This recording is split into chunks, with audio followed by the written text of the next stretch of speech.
가정은 하나님께서 우리 인간에게 주신 가장 귀한 선물입니다. 하나님의 가장 귀한 창조는 에덴이 아닙니다. 하나님께서 아담에게 에덴을 주셨지만 아담은 행복해하지 않았습니다. 그런데 하나님께서 아담을 깊이 잠들게 하시고 그의 갈빗돌을 끄집어내서 하를 주신 다음에 아담은 비로소 행복했습니다. 그래서 하나님의 인간에게서 제일 귀한 창조는 에덴이 아니라 가정이라고 할 수 있습니다. 세상에서 가장 아름다운 것은 가정입니다. 하나님께서 이 땅에 살면서 행복하게 살아가도록 할 수 있는 최대의 방법으로 가정을 주셨습니다. 또 인간이 이 땅에 살아가면서 아무리 힘들고 어렵더라도 잃어보지 않을 천국의 모형으로 가정을 주셨습니다. 그래서 가정은 자기 사랑의 현장이고 잃어버릴 수 없는 에덴의 모형입니다. 그런데 이 천국의 모델로 주었던 이 가정이 죄로 인하여서 많은 문제를 가지게 되었습니다. 하나님께서 아담을 잠들게 하고 하를 만들어 주신 다음에 반려자, 동반자로 천국 같은 삶을 살았는데 사탄의 유혹으로 말미암아서 죄가 들어와서 이 좋은 낙원 같은 에덴 동산 같은 가정이 파괴되고 말았어요. 그래서 가인이 아벨을 죽이게 되고 시기하고 질투하게 되면서 바로 축복이 되어야 될 가정이 문제의 가정으로 전락하고 말았던 것입니다. 아무리 에덴처럼 아름답고 풍요로운 삶이 있을지라도 가정이 흔들리거나 파괴되게 버리면 그 사람의 불행은 이런 말로 다 수가 없습니다. 그러나 아무리 세상이 흔들리고 어려울지라도 가정이 든든히 서가고 서로 사랑하고 위로하게 되게 되면 이 세상 어떤 것도 능히 당하지 못할 축복의 장소가 바로 가정이게 되고요, 한 걸음 더 나아가서 행복한 삶을 살 수 있는 것이 바로 가정이라고 말씀하는 거예요. 오늘 본문의 말씀 에베소서 6장 2절 3절 말씀에 보게 되면 내 아버지와 어머니를 공경하라, 이것이 약속 있는 첫 계명이니 내가 잘되고 땅에서 장수하리라, 이렇게 말씀하셨어요. 인간은 모델링을 통해서 인격을 형성하게 됩니다. 자녀들이 집에서 살아갈 때 부모가 하는 짓을 보면서 그대로 배우게 됩니다. 그래서 애들이 아버지가 좋아하는 음식 좋아하게 되고요, 어머니가 좋아하는 것 자기도 하게 되게 되고요, 부모님의 목소리도 습관까지도 닮아가게 되는 거예요. 부모가 하는 걸 그대로 자녀는 따라가게 됩니다. 어떤 집에서 아들이 하나 있었는데 어머니가 이 아들이 하도 문제를 일으키니까 그렇게 말했답니다. 야, 이 녀석아, 제발 엄마 속 좀 썩이지 말아라. 네가 엄마 속을 썩이니까 이마에 엄마 주름이 이렇게 많이 생기지 않았니? 그랬더니 이 아들이 가만히 있다 하는 말이, 엄마는 얼마나 할머니 속을 썩였으면 할머니 이마에 주름이 저렇게 많아지겠어요? 그러더라는 거예요. 아이들은 보지 않는 것 같지만 우리가 내 아버지, 어머니를 어떻게 섬기는지를 보고 있습니다. 그러므로 부모는 자녀를 가르쳐야 됩니다. 뭘 가르쳐야 됩니까? 자녀가 부모를 효도하게끔 만들어야 돼요. 자동적으로 부모를 효도하는 길은 없습니다. 자녀가 부모에게 공경하고 효도한 것을 보고 자녀는 배우게 돼 있습니다. 자녀들이 저절로 효도할 걸 기대해서는 안 됩니다. 저절로 효도하는 자녀는 없습니다. 많은 부모님들이 자녀들에게 효도하는 방법을 가르치지 않고 있습니다.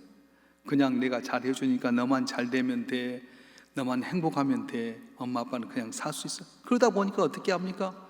나이가 들고 노년이 돼서 힘이 빠졌을 때 자녀들은 어머니 말대로 부모 공경하지도 않고요, 엄마 아버지를 무시해버리고 자기들끼리 살아가는 거예요. 제 아버님 얼마 전에 90세 나이로 돌아가셨어요. 그런데 얼마나 엄하셨는지 자녀를 교육을 잘 시켰어요. 공경하게끔 만들고요, 당신 마음에 안 들면 혼내기도 하고요, 돌아가실 때까지 편하게 살다 가셨어요. 일남오녀의 자녀들인데 사위와 며느리까지 다 해서 아버님 잘 섬겼고요, 몸이 아파서 입맛이 안 맞으면 안 먹습니다. 당신 원하는 걸 하는 거예요. 그때는 몰랐어요. 근데 돌이켜보니까 우리 아버님이 자녀들로 하여금 부모를 잘 공유하고 훈련했더니 당신 돌아갈 때까지 다 편안하셨구나. 또 자녀들 그렇게 하다 보니까 얼마나 복을 받았는지 몰라요.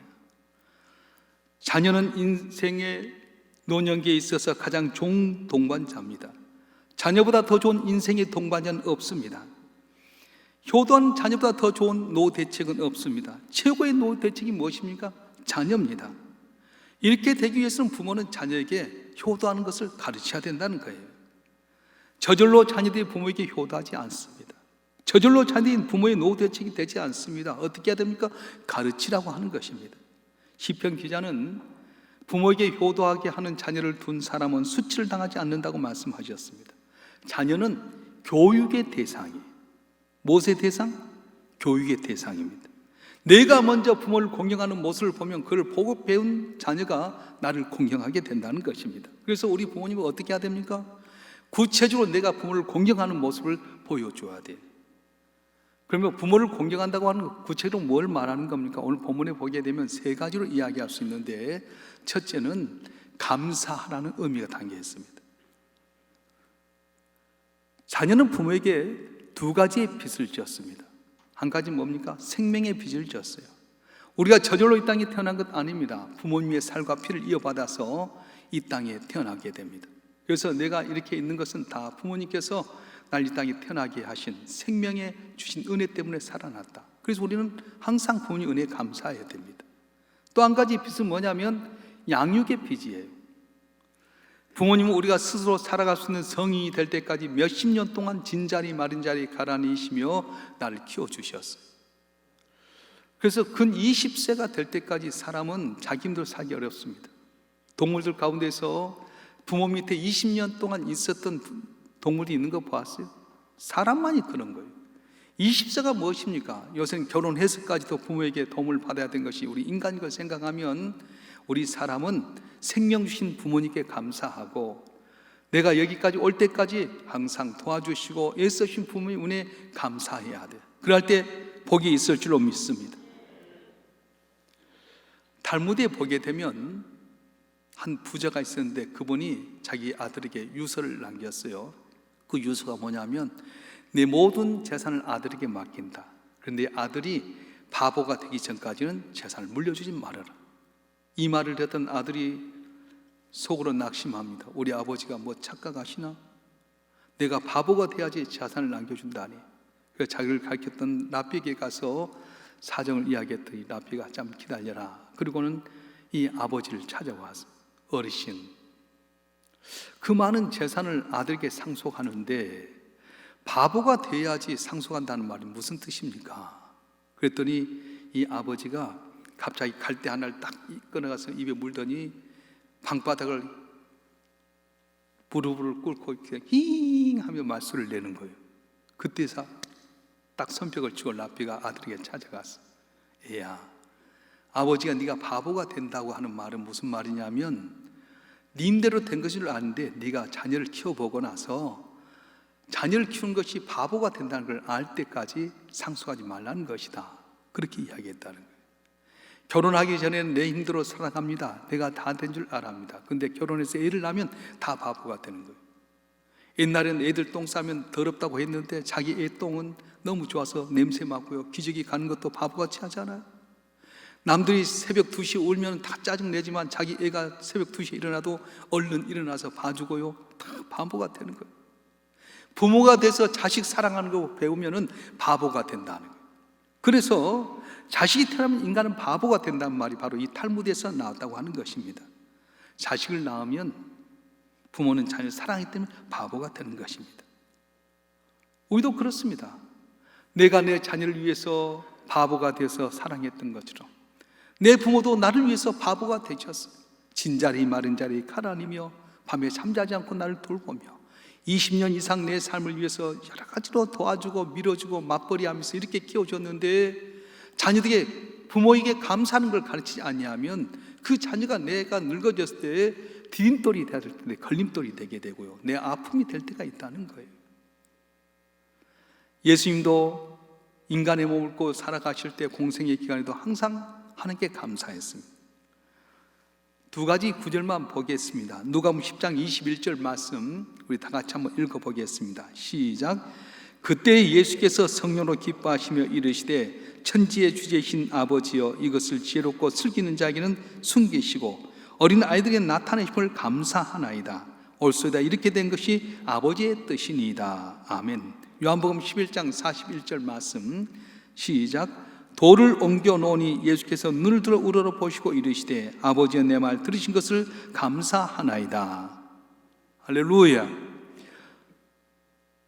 아직 나사로가 죽어서 살아나지 않았어요. 근데도 될 줄 믿고 감사하는 거예요. 그러니까 예수님 사역 가운데 능력이 나타나고 기적이 나타나고 많은 사람들이 모여들게 되었습니다. 저와 여러분 한 분 한 분이 부모를 공경하라, 이것이 약속인 첫 계명이니 내가 이 땅에서 잘되고 장수하는 복을 얻으라 했는데, 부모님께 항상 감사함으로 말미암아 여러분 삶이 잘되고 장수의 복을 누리는 여러분 가정이 되길 주님으로 축원합니다. 축원합니다. 두 번째는 이 공경하는 말 속에는 순종하는 의미가 있습니다. 시대가 급변하면서 자녀들은 부모님의 가르침이나 권면의 세대 차이를 느낄 때가 많다고 합니다. 실제로 그런 사고방식은 성인이 된 우리에게도 있습니다. 나이가 들면 생각하는 것이 구세대라고 생각합니다. 그래서 부모님의 말씀에 순종하지 않습니다. 체면 차려서 부모님 말씀에 듣기는 하지만은 순종하려고 하지 않아요. 왜냐하면 우린 지식을 갖고 살잖아요. 인터넷을 갖고 최첨단의 지식을 갖고 살다 보니까 부모님 말씀이 어쩔 때는 이치에 맞지도 않는 것 같습니다. 그런데 부모님 말씀이 진부하게 들리고 이치에 맞지 않을 것 같아도 우리는 순종하라는 거예요. 이것이 잘 되는 길이라는 겁니다. 예수님 어머니의 말씀이 이치에 맞지 않았습니다. 갈릴리 가나 혼잔치 집에 아마 예수님의 친척 집이었는지 모르지만은 예수님의 어머니도 초청을 받게 되고 예수님도 제자들과 초청을 받았습니다. 포도주가 떨어졌습니다. 그때 예수님의 어머니 마리아가 예수님께서 와서 말합니다. 예수, 포도주가 떨어졌다. 어머니 아직 내 때가 안 됐습니다. 그런데 예수님의 어머니 마리아는 하나님께 무슨 말씀을 하든지 그대로 하라고 가버렸어요. 이치에 맞지 않습니다. 때가 되지 않았습니다. 그런데 어머니의 말씀에 따라서 물이 변해 포도주가 되는 기적을 나타냈던 것입니다. 예수님께서 이해가 되지 않고 이치에 맞지 않는 어머니 말씀에 순종했던 것처럼 우리 부모의 말씀이 오늘 이 시대 속에서 여러 가지 정보력이 떨어지게 되고 내 생각과 안 맞을지라 순종함으로 말미암아 복을 받고 함께 인정받는 여러분 가정이 되길 간절히 바랍니다. 바랍니다. 펜실베니아 주립대학의 워너 샤이 박사가 30년 동안 4,000명을 대상으로 나이와 인지 능력의 변화의 상관관계에 대해서 이야기를 했어요. 연구를 했는데 30년 동안 4,000명을 대상하다 보니까 과연 나이가 들면 사람의 인지 능력이 어떻게 변화가 되는가, 그걸 조사를 했답니다. 그런데 지내보니까 몸이 신체적으로 아주 나쁘거나 어려운 병만 아니면 75세가 될 때까지 머리가 둔해진다든가 말이 어눌해지지 않는 걸 알았어요. 심지어 75세가 넘어간 사람이라도 현저하게 저하게 되기 시작한 것은 기억력이나 정보 처리 능력이나 언어 감각이나 공간 감각뿐이지 이 지능 지수가 떨어지지 않았다는 거예요. 그런데 75세가 넘어도 저하되지 않고 오히려 더 잘되고 상승된 것은 뭐냐면 지혜라고 하는 겁니다. 지혜가 뭡니까? 오랜 인생 경험을 통해서 축적된 지식을 이용해서 어떤 사건을 놓고 판단을 내리고 문제가 해결된 능력을 말하게 되는데, 나이가 들면 들수록 지혜는 더 늘어난 거예요. 똑같이 경험했지만은 나이가 많이 드신 어른들은 판단력에 분별력이 앞서게 된다는 거예요. 출애굽기 18장에 보게 되면 모세의 장인 이드로의 이야기가 나옵니다. 근데 18장 한 장 내내 이드로의 이야기가 나오는데 그 내용이 뭐냐면 모세가 출애굽에서 장정만 60만 명, 어린이 노인 여자까지 200만 명이 되게 되는데 아침에 해가 뜨게 되면 다 모세에 나와서 재판을 요청해요. 사기친 것, 폭행했던 것, 또 뭐 잘못된 것 갖고 다 누가 옳냐고 판단하는데 모세가 아침부터 저녁까지 이 재판하다 보니까 진액이 빠지잖아요. 모세가 출애굽할 때 나이가 몇 살이죠? 모세 나이가 80세예요. 그러면 장인 어른 나이는 적어도 100세가 되지 않았겠나 생각이 들어요. 이 100세 된 어르신이 모세가 그렇게 재판을 보면서 조언을 해줍니다. 우리 출애굽기 18장 21절 23절 말씀 한번 읽어볼까요? 출애굽기 18장 21절 23절 말씀 시작. 너는 또 온 백성 가운데서 능력 있는 사람들 곧 하나님을 두려워하며 진실하며 불의한 이익을 미워하는 자를 살펴서 백성 위에 세워 천부장과 백부장과 50부장과 10부장을 삼아 그들이 때를 따라 백성을 재판하게 하라.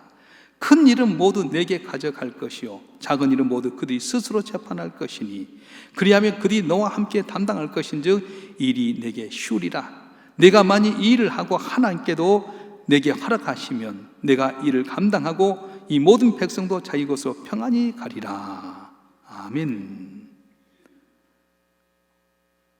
백성들 가운데서 가장 능력 있는 사람들, 지혜가 있고 불의한 이익을 탐하지 않는 사람을 세워서 천부장으로, 백부장으로, 50부장, 10부장으로 세워서 작은 일은 그들이 하되 큰 일만 네가 감당해라. 그렇게 하니까 어떻게 됩니까? 100세가 넘었던 이도로, 장인 이도로의 말을 듣고 순종했더니 모든 일이 잘 풀려지게 된 거예요. 그리고 광야 생활 가운데 이스라엘 백성들이 어림없이 지나가게 됐다는 것입니다. 사랑하는 성도 여러분, 나이 드신 우리 부모님들이 9세대의 사람일지 모르지만은 그분은 기대가 있습니다. 지혜가 있고 명철이 있습니다. 아무리 첨단 지식을 배웠다 할지라도 우리는 부모의 말씀에 순종하는 것이 마땅한 일이고 그렇게 할 때 하나님께서는 잘되고 장수의 복을 준다고 말씀하셨어요. 여러분이 먼저 살아계신 부모님 앞에 순종하면 그걸 보고 있는 자녀도 잘 될 줄로 믿습니다. 내가 먼저 보여줘야만이 자녀들도 따르게 하는 거예요. 말도 마찬가지입니다. 부모님께 공손한 말을 하게 되면 자녀도 내게 늙었을 때 공손한 말을 하게 되고요, 내가 잘 부모님을 순종하게 되면 자녀도 순종하게 된다는 거예요. 이번 어버이주를 맞이해서 우리 성도들 가정은 내 살아계신 부모님 잘 공경함으로 말미암아서 여러분 자녀들이 여러분을 공경하고 순종하고 잘 이렇게 감사함으로 말미암아 남은 삶의 중에 복받는 여러분 되길 주님으로 축원합니다. 축원합니다. 공경하라고 하는 의미에는 감사한다, 순종한다는 의미도 있지만은 부양한다는 의미도 있습니다. 현대 사회가 안고 있는 커다란 문제가 뭡니까? 고령화된다는 거예요. 100세 시대가 되었습니다. 옛날엔 60만 돼도 돌아가시고 그랬는데 100세가 되다 보니까 삶은 너무 길어지잖아요. 근데 젊은이들에게 부담이 되는 거예요.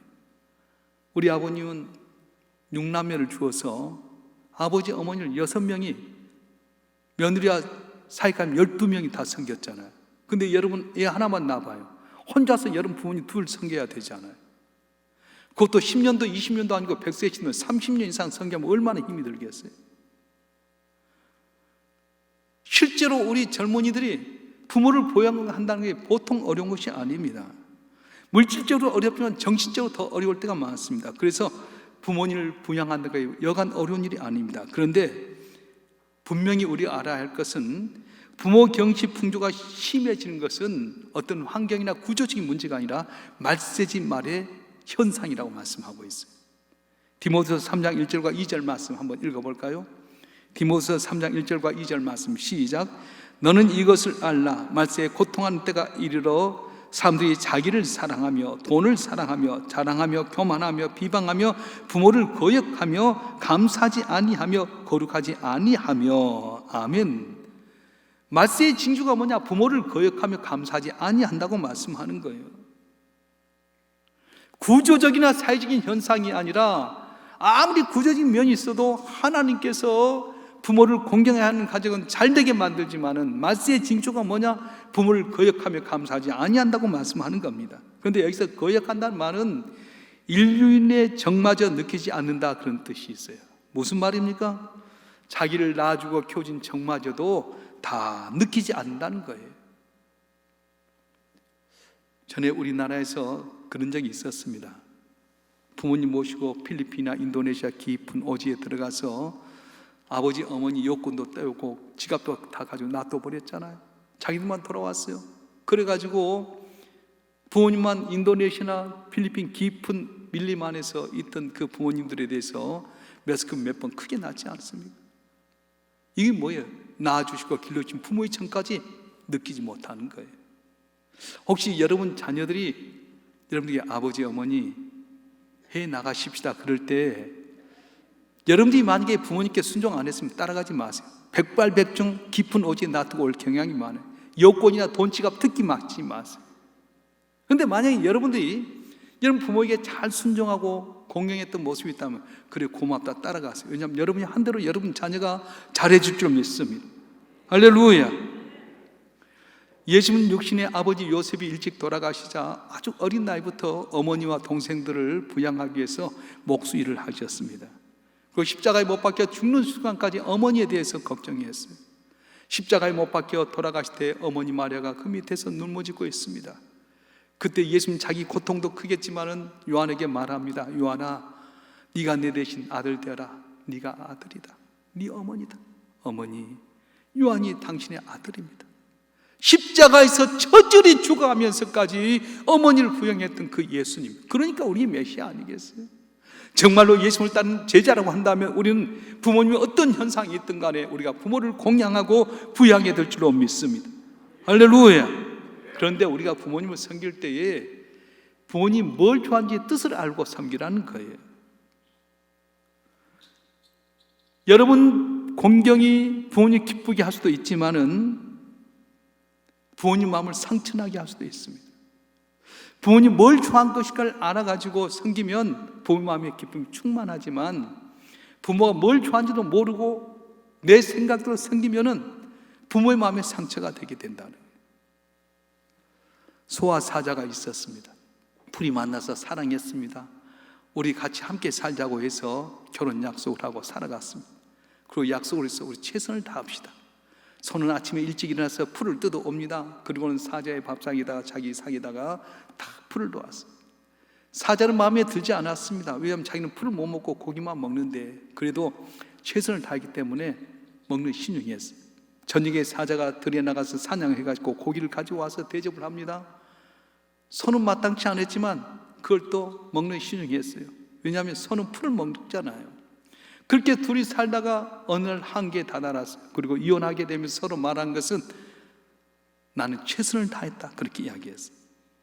나 이주로 하는 최선, 상대를 못 보는 최선, 그 최선은 최선일수록 최악이 되게 된다는 거예요.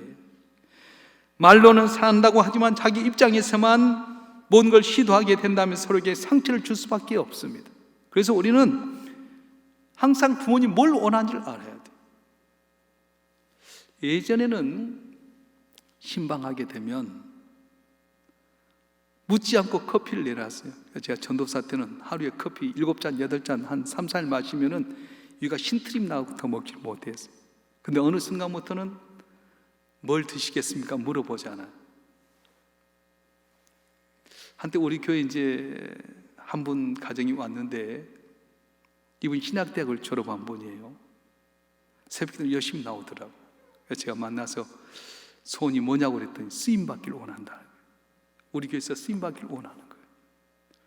그러면서 이제 신방을 했는데 식사를 준비했어요.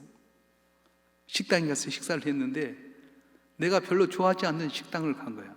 그래서 제가 물었어요. 전에 전도사 생활 해봤냐고. 안 해봤다고. 남편이 그랬대. 목사님께 물어보고 해라. 근데 아니야, 내가 다 알아서 해. 목사님 내가 한 거 좋아할 거야. 그렇게 했다는 거예요. 그래서 제가 이야기했어요. 전도사님, 전도사 생활을 하면 내 입맛에 맞는 대로 한 것이 아니라 대접하는 그 사람이 뭘 좋아하는지 알고 물어봐야 한다. 여러분 보세요. 요새 애들은 피자 좋아합니다. 근데 나이 드신 어린이들 피자 좋아합니까? 그분들 부치기 좋아하잖아요. 요새 젊은 애들은 스파게티 좋아합니다. 근데 저만 해도 스파게티보다는 국수를 좋아하잖아요. 어르신이 뭘 먹는지를 알아서 대접할 때 내 입장에서 내가 좋아하는 거 대접한다고 해서 그것이 맞는 겁니까? 아니에요. 부모님 뭘 원하는지 알아서 대접해야 돼요. 그러니까 자기가 좋아하는 거 대접한다고 하는 거 아니에요. 어른들이 다 물어봐요. 어버이 때 뭘 제일 좋아하냐고. 그러면 어른들이 다 이야기해요. 뭐니도 뭐니가 최고다. 그런 거. 입맛에 맞춰야 되죠. 오늘 어버이 주일을 맞이해서 우리가 잘되고 장수한 비결을 알려줬는데 육신의 부모가 살아계신 분이 계시다면은 생명이 있게 하고 나를 여기까지 있게 하기 위해서 진자리 마른 자리 갈아내며 키워주신 부모님께 감사하는 여러분 되기를 바랍니다. 순종하는 여러분 되기를 바랍니다. 부모가 뭘 좋아하는지를 알아서 잘 부양해서 하나님께도 복받고 그 부모님의 사랑받는 여러분 되기를 주님으로 축원합니다. 할렐루야. 그런데 오늘 자녀가 부모에게만 한 것 아니라 부모가 자녀에게도 해야 될 일을 가르쳐주고 있습니다. 오늘 에베소 6장 4절 말씀 한번 읽어볼까요? 시작. 아비들아 너희 자녀를 노엽게 하지 말고 오직 주의 교훈과 훈계로 양육하라. 아멘. 자녀는 부모를 당연히 공경해야 되지만 부모도 자기 마음대로 자녀를 다스려서는 안 된다는 거예요. 부모님도 자녀의 말에 귀를 기울여야 됩니다. 자녀가 협력할 줄 알아야 됩니다. 꼭 자녀가 잘못해서 불의한 것이 아닙니다. 부모가 하도 억압지르고 잘못하니까 자녀가 부모에게 공양하려고 하는 걸 포기해버릴 때가 많다는 거예요. 효자가 왜 안 되는 겁니까? 애가 성품으로 잘못됐어요? 아니에요. 부모가 자녀를 불효자로 만들 때가 많아요. 자녀를 칭찬하고 격려하고 서로 말을 들어주고 해야 될 텐데 자녀의 말은 안 듣고 자기 생각으로 혹독하게 하다 보니까 결국은 자녀들이 부모를 돌아서 버리고 멀리 떠나버릴 때가 많다는 겁니다. 훌륭한 부모 밑에 훌륭한 자녀가 있습니다. 지금 내가 비록 부족할지라도 자녀들에게 주의 훈계와 교육으로 양육하고 그들의 말을 잘 듣고 협력하게 되면 내 자녀가 내 앞에 기쁨이 되고 자랑이 되는 귀한 은혜가 있어질 줄로 믿습니다. 그래서 부모를 공경하면 잘되고 땅에서 장수한다고 그랬어요. 성경에 보면 그런 내용이 나오잖아요. 요셉이 왜 복을 받습니까? 요셉은 부모의 말씀을 잘 순종했어요. 형들이 있는 곳에 찾아보라니까 하루길도 아니고 사흘길이나 찾아가서 형들을 만나잖아요. 형들을 위해서 애국 땅에 종으로 팔려가게 됩니다. 국무총리가 되었을 때에 형들이 양식으로 살아왔을 때에 형들이 어떤가 보고 나서 아버지 야곱은 어떠냐고 물어보게 되고요, 야곱을 데리고 와서 제일 좋은 곳에 모시게 되는 거예요. 바로의 아버지쯤 대우하게 되고요, 147세까지 야곱이 아들 요셉 때문에 복을 받아요. 이렇게 하니까 요셉이 어떤 복을 받습니까? 다른 지파는 한 지파의 복을 받지만은 요셉은 두 지파의 복을 받았어요. 에브론과 므낫세라고 하는 손자들까지도 복을 주는 그런 가정이 되었어요. 룻기에 보면 룻이라고 하는 모압의 여인이 있습니다. 나옴이라고 하는 여인이 가뭄이 들어서 남편과 두 아들 기름과 말년과 더불어서 모압 땅에 왔다가 오르바와 룻이라고 하는 자부를 만나서, 그런데 잘 살아보자 했는데 남편도 죽고 두 아들도 죽게 되고 가부들만 셋 있다 보니까 나오미가 어떻게 합니까? 얘들아, 너희들은 너 인생 새롭게 살아라. 난 내 고향 땅에 돌아가겠다. 그래서 오르바는 어머니 말씀대로 자기 고향으로 돌아갔지만 룻이 보니까 이 늙으신 어머님이 고향 땅에 가면 뭘 하겠어요? 아닙니다. 어머니 가는 곳에 나도 가겠고 어머니 백성이 내 백성이 되겠고 어머니 하나님 내 하나님 되겠습니다. 쫓아왔어. 기쁨이었던 나오미가 나를 마라라고 불러라. 난 쓴물이다. 인생의 소망도 없고 하루하루 먹고 살기도 어려운데 룻이 어머니 여기 계세요. 그러면 아침 일찍부터 가서 밀밭에서 밀이 이삭 떨어지면 데리고 와서 가지고 와서 어머니를 섬겼어요. 이게 소문이 나가지고 나중에는 보아스는 쫙한 자기 가문의 유력한 사람과 결혼하게 됩니다. 그리고 아들을 낳는데 오벳이라고 하는 아들인데 그가 누구냐면 바로 다윗 왕의 할아버지였어요. 다시 말하면은 시어머니에게 잘했던, 유지할 것 없는 시어머니에게 잘했더니 좋은 남편 만나서 노후가 행복하게 되고요, 다윗 왕의 증조모가 되게 되고요, 예수님의 족보요는 복된 삶이 되었다는 것입니다. 사랑하는 성도 여러분, 부모에게 잘하시길 바랍니다. 아멘도 안 한 것 보라. 부모에게 잘하시길 바랍니다. 부모도 자녀에게 잘해야 됩니다. 근데 잘하기를 원하는데 이게 내 마음대로 되는 겁니까? 은혜 받아야 잘 되는 거지요. 사업할 때도 여러분 잘하기를 원하는데 내 마음대로 되는가요? 아니에요. 은혜 받아야 돼요. 어떻게 은혜가 임하게 되는 겁니까? 성령 임하면 주의 은혜가 임하게 되는 거예요. 마가의 다락방에 주의 말씀에 의지해서 10일 동안 기도했더니 성령 임함으로 말미암아 놀란 기적이 일어났습니다. 그렇습니다. 오늘 또 우리 성도들에게 제일 중요한 건 뭐냐면 성령이 임해야 돼요. 성령이 임하면 어떤 역사가 일어납니까? 피아노를 가지고 있는데 피아노를 못 치는 사람이 가지고 있으면 아무 소용이 없잖아요. 그러나 피아노를 잘 치는 피아니스트가 가지면 피아노가 더 진가가 있는 것처럼 성령이 임하면은 피아노를 잘 치는 사람처럼 변화가 된다는 거예요. 좋은 골프채가 있습니다. 근데 골프채 못 치는 사람이 갖고 있으면 아무 소용이 없습니다. 좋은 자동차가 가지고 있으면 운전 못하는 사람이 갖고 있으면 아무 소용이 없습니다. 그런데 골프 잘 치는 사람이 골프채를 가지면 훨씬 더 골프채가 유능하게 되고요, 더 값지게 되게 되고, 운전 잘하는 사람이 운전 자동차를 가지면 더 좋아진 것처럼 성령 없이 내가 행하려고 하면 피아노 못 치는 사람이, 운전 면허 없는 사람이 골프 못한 사람이 피아노 갖고 있고 자동차 갖고 있고 골프채 가는 것 같아요. 그런데 성령이 내게 임하게 되면 피아노 잘 치는 사람이, 골프 잘하는 사람이, 자동차 운전 잘하는 사람이 골프채 갖고 있는 것과 같고 피아노 갖고 있는 것과 같고 자동차 가는 것과 같다고 말씀하는 거예요. 그래서 이 어버이 주일을 통해서 우리가 부모를 공경하되 내 힘으로는 안 되기 때문에 어떻게 해야 되냐?